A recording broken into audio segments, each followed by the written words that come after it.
Hi hello नमस्कार, मी स्वप्नाली स्वागत करते आपलं पुन्हा एकदा एका नवीन व्हिडिओ ब्लॉगमध्ये। तर आय होप की तुम्ही सगळेजण मस्त आणि मजेत असाल। तर सर्वांना सर्वात अगोदर गुड मॉर्निंग आणि श्री स्वामी समर्थ। तर छान अशी सकाळ झालेली आहे, पण कामाला काय आज 2 दिवस झालं सुट्टीच नाही। तर चला म्हटलं आता रात्री जी कपडे धुवून टाकलेली, कारण गॅलरी नसल्यामुळे काय टाकता येत नाही, तरीसुद्धा मी रात्री आणून टाकलेली माझी फक्त कपडे। नंतर मग जी काही सुकलेली आहे ते एका साईडला टाकते आणि जी आता धुवून आणलेत मी खालून ते आता दुसऱ्या दोरीवर टाकणार आहे। तर साफसफाई होईपर्यंत अशीच माझी धावपळ होणार आहे, 2 दिवस लागतील। कालच्या व्हिडिओमध्ये तर तुम्ही पाहिलंच असेल, किचन क्लिनिंग वगैरे केले आणि तो व्हिडिओ बऱ्याच ताईंना आवडला आणि छान छान कमेंटसुद्धा केल्या। तर चला बघूया आज काय काय होतंय तेच मी ह्या व्हिडिओमध्ये शेअर करणार आहे। नक्की व्हिडिओ कंटिन्यू करा आणि जर व्हिडिओ आवडला तर नक्की व्हिडिओला लाईक आणि चॅनलला सबस्क्राईब करायला विसरू नका। आणि व्हिडिओ कसा वाटला ते सुद्धा कमेंट करून नक्की सांगा। तर एवढं काय आज काय ऊन पडलं नाही, बघूया आता कसं होते काय।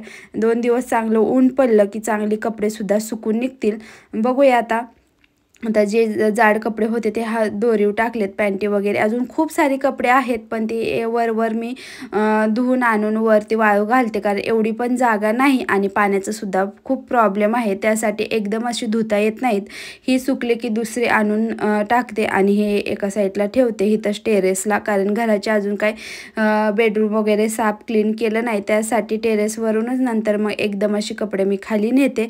तर असे सुकायला टाकले आणि नंतर खाली आले। तर आता तुम्ही बघू शकताय कपाट वगैरे सर्व रिकामे केलेत, जे काही धुवायचे बाकी आहे ते मी हॉलमध्ये गटोडी बांधून ठेवलेत वर धुण्यासाठी।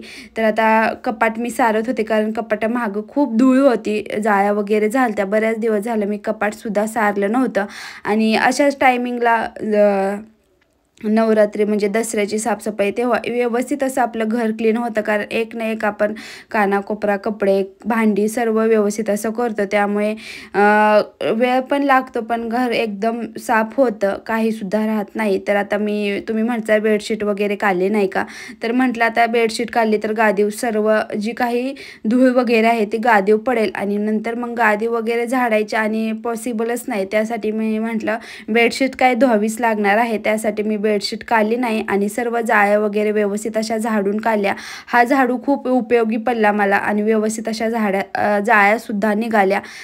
कपाटे रिकामी केलती, त्यामुळे काही एवढं सरकवताना हे झालं नाही, पण आता कपडे वगैरे वर खाली करून, म्हणजे आता मी राहते दुसऱ्या मजल्या आणि टेरेस आहे 5व्या मजल्यावर, तर तिथून कपडे आणि ओल्या कपड्यांचं कसं वजन खूप असतं, सुकलेली कपडे घरात आणायला काय वाटत नाही, पण वरून खालून वरती कपडे ओली न्यायला खूप प्रॉब्लेम येते। तरीसुद्धा मी सर्व कपडे धुतले, आता फक्त थोडीच राहिलेत, त्यामुळे आता गाऊन वगैरे थोडासा ओला झालाय। आता साफसफाई म्हटले की थोडाफार अवतार आपला बिघडणारच, असो घर तर क्लीन होतंय कशाच्या तर निमित्ताने। तर चला आता व्यवस्थित असं जी काही धूळ वगैरे होती ती काढून घेतली मी कपाटावरची सुद्धा।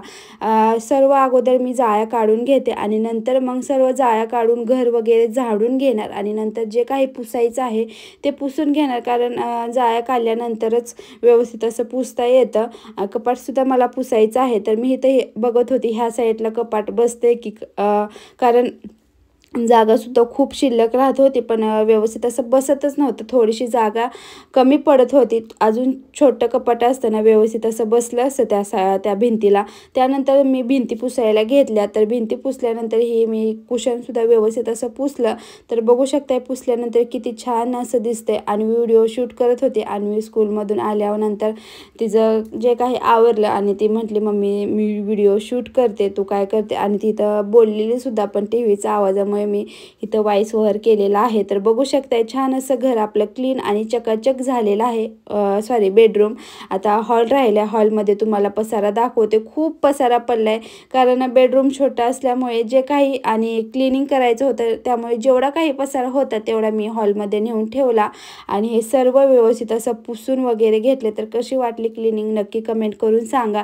त्यानंतर म्हटलं चला आता अन्वीची खेळणी सुद्धा खाली ओतावी आणि जे काही तुटके फुटका आहे, अन्वीला खूप सवय आहे काही टाकून पण देत नाही आणि मला पण टाकून देऊ वाटत नाही, कारण एवढं महागाईचं वगैरे आणायचं नंतर टाकून नको द्यायला म्हटलं. पण जे काही तुटलेली फुटलेले आहेत आणि नवरात्रीत कसं दसऱ्याच्या वेळेस आपण जी काही साफसफाई करतो, जी काही घरात बिघडलेली वस्तू आहे, तुटलेली फुटलेली असते, ते टाकून द्यायची असते. त्यासाठी म्हटलं चला एकदा चेक करावी आणि ह्याच्यातली घाणगुणसुद्धा निघेल.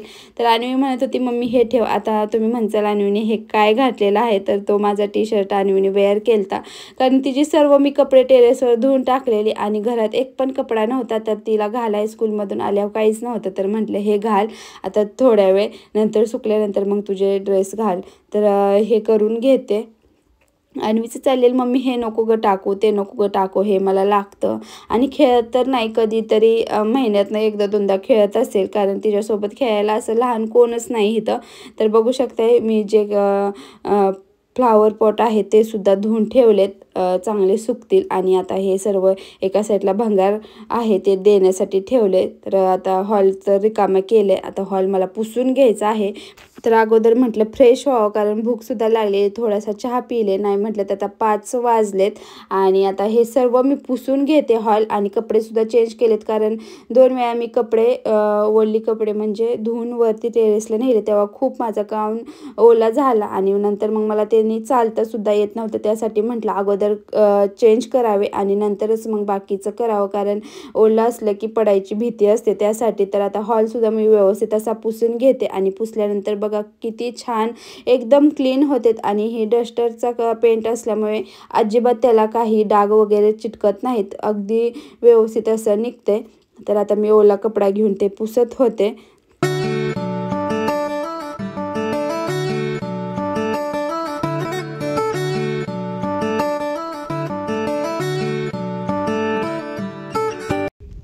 तर आता सर्व मी पुसून घेतलं, घर वगैरे, बेडरूम, हॉल, किचन सर्व पुसून घेतलं. आणि हे जे काही शोच्या वस्तू आहेत त्या लावावं म्हटलं.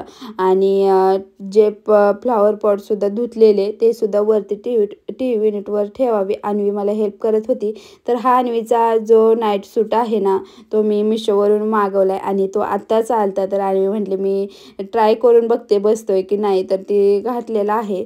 तर खूप छान आहे, क्वालिटीसुद्धा छान आहे. तुम्हाला जर लिंक पाहिजे असेल तर नक्की देते. मी सुद्धा माझ्यासाठी असाच सेम मागवला आहे, पण तो नंतर आता दाखवते, कारण खूप कामाची घाई चालली आणि पसारासुद्धा घरात खूप झाला आहे. त्यासाठी नंतर मी एकदा कधीतरी दाखवेन. जर तुम्हाला लिंक हवी असेल तर नक्कीच मागा, कारण खूप छान क्वालिटी आहे. मिशोवर मागवले अगदी कमी प्राईसमध्ये. आणि सर्व घर क्लीन झाल्यानंतर कसं वेगळीच एनर्जी येते घरामध्ये आणि खरंच खूप पॉझिटिव्ह वाटतं. जे आपण किती काम केलं तरी कंटाळा आला तरी हे घर एवढं साफ बघून खरंच मनाला खूप समाधान वाटतं आणि अजून काम करायची एनर्जी येते. तर आता पूर्ण घर क्लीन करून झाले. कालच्या व्हिडिओमध्ये तुम्ही बघितलंच किचन क्लिनिंग, आणि आजच्या व्हिडिओमध्ये बेडरूम आणि हॉल. पण मी बेडरूम आणि हॉल अगोदर केलता आणि नंतर किचन केलतं, कारण जेव्हा आपण बेडरूम आणि हॉलमधलं करेल तेव्हा किचनमध्ये धूळ जाते. त्यासाठी अगोदर अगोदर बेडरूम आणि हॉल केला आणि नंतर शेवटी किचन. पण व्हिडिओ आधी तो किचनचा टाकलेला आहे आणि नंतर मग हॉल आणि बेडरूमचा. तर चला, आजचा व्हिडिओ कसा वाटला नक्की कमेंट करून सांगा. जर व्हिडिओ आवडला असेल तर नक्की व्हिडिओला लाईक आणि चॅनलला सबस्क्राईब करायला विसरू नका. आणि व्हिडिओ कसा वाटला ते सुद्धा कमेंट करून नक्की सांगा. भेटूया आपण असेच एका छान अशा व्हिडिओ ब्लॉगमध्ये. तोपर्यंत बाय बाय आणि सर्वांना श्री स्वामी समर्थ.